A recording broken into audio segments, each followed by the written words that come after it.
Magna Story Sound presents an unabridged recording of Christmas is for Children, written by Rosie Clarke, read by Annie Aldington.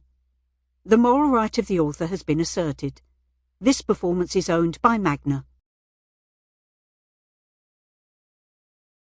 Chapter 1.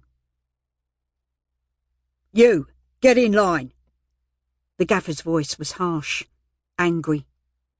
He shoved the man who had dared to step forward back into the line of thin-faced men with anxious eyes.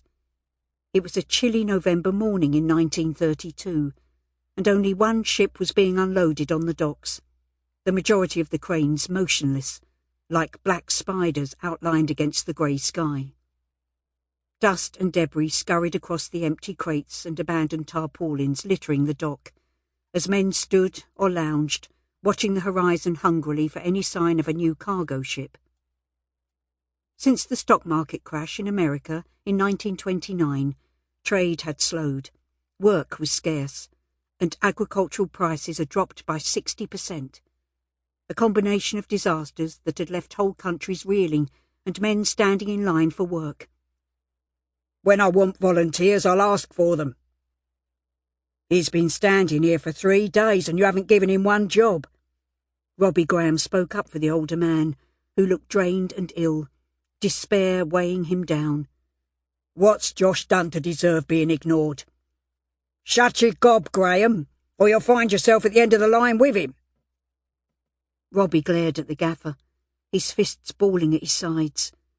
Robbie Graham was a tall, well-built man with dark, almost black hair, eyes that were blue rather than grey, and a strong jawline.